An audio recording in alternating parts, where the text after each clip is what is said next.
Summer Sweetheart, Chapter 19.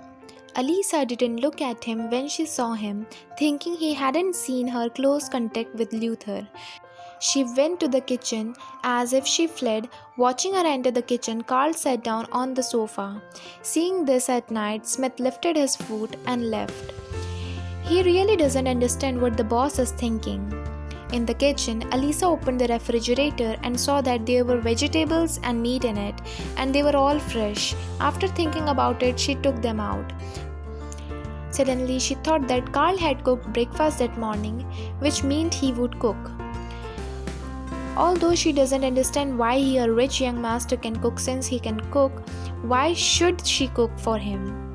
When she is so bullied, Alisa gave a sneer and stuffed the dishes on one by one into the refrigerator. She walked into the half and glanced at Luther, who was sitting on the sofa looking down at his mobile phone. After looking around for a while, he walked upstairs with his cat. She felt that because she was too easy to compromise, Luther could threaten her so easily. Luther can live in Carl's house, which means that the two brothers must have very good relationship. Since the relationship is good, how could Luther tell Carl that she seduced him, causing unnecessary suspicion between cousins? The more she thought about it, the more Alisa felt that possibility of Luther threatening her was very small. Simply conceited, she ran upstairs and returned to the room. She has eaten dinner anyway. Carl waited in the living room for a long time but did not wait for Alisa to come to him. He glanced in the direction of the kitchen. Suddenly, as if thinking of something, he got up and strode towards the kitchen. Where is the ugly woman, Alisa? In the empty kitchen. Oh, what a great skill! All night, Alisa was immersed in the joy of bringing the Luther army together, imagining that he was too angry and couldn't trouble her. She had a beautiful dream. The next morning, she was woken up by the ringing of her mobile phone. She took it over and found that she was a good friend, Tina Weber, who had gone abroad to film for 3 months and had not returned. There was a layer of joy in Alisa's voice. Miss Tina, are you coming back? The calm tone on the other end was very irritable. I will come back and chop you. Alisa had the phone and stretched out her hand, holding the phone far away to avoid being pieced by the cool magic sound. After Tina scolded indiscriminately, she asked weakly, what happened? Go to Twitter by yourself. I went away just for 3 months and you became an ugly woman who uses all means to marry a rich family man. The cold voice sounded very excited. Alisa was dumbfounded and the expression on her face faded little by little. But she still calmed Tina first. Don't be angry, let me see what's going on. Your mother is already at the airport.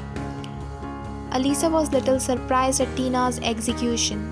After hanging up the phone, Alisa went to Twitter. The headline topic on Twitter is Ugly People Make Trouble. She clicked in to see the first tweet that was highlighted. The innuendo on that Twitter was about the Adams family. It means that in order to marry into the Adams family, she used improper means to replace her sister Isabel. Several accounts are deliberately guiding Isabel to be a kind-hearted sister who loves her younger sister, but her fiancé was hooked up by younger sister. Chapter 20. Alisa teased all the news on Twitter, thinking a little bit of amusement. Fortunately, she does not have a Twitter account, otherwise, she must have been scolded by those angry netizens as a dirty pig. It is impossible to say not to be angry when she seeing those vicious abuses. Alisa still couldn't hold back, took out her mobile phone and called Isabel. It took a long time for the phone to get through before being connected by Isabel. Why did you think of calling me? What's the matter? Isabel's voice was soft and calm, as if she didn't know anything about the online storm. Alisa sneered with her lips but restrained the anger in her heart and made her voice sound normal. Hot searches on Twitter, news on the internet, what's going on? She had just read it on the internet. Not only did she see hot searches on Twitter, but also news from various media outlets. Many people are happy to watch this kind of riches grievances, and the entertainment media will certainly not let it go. Isabel's voice sounded a little more inattentive. What's news? I'm very busy at work. Before my brother comes back from studying abroad, I have to help my dad manage the company for him. But I'm not as idle as you to read entertainment news. The tone of understatement shows her superiority everywhere. After graduating from university, Isabel joined Hearn's management. And Alisa graduated, let alone management. Even she took the initiative to tell Rachel that she wanted to go to the grassroots of the Hearns family business to start. Rachel directly denied her. "You are not as strong as your sister and you can't help when you go to the company. Go outside and find a job." Colin didn't care about her study and work. Thinking of this, Alisa's anger jumped even higher. She had a cold voice and sharp words. "Don't pretend. I know you did it. I don't know what you want to do, but what I know is that it's useless if you pour dirty water on me.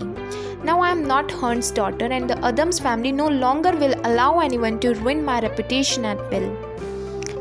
Isabel, on the other end of the phone, heard Alisa's words.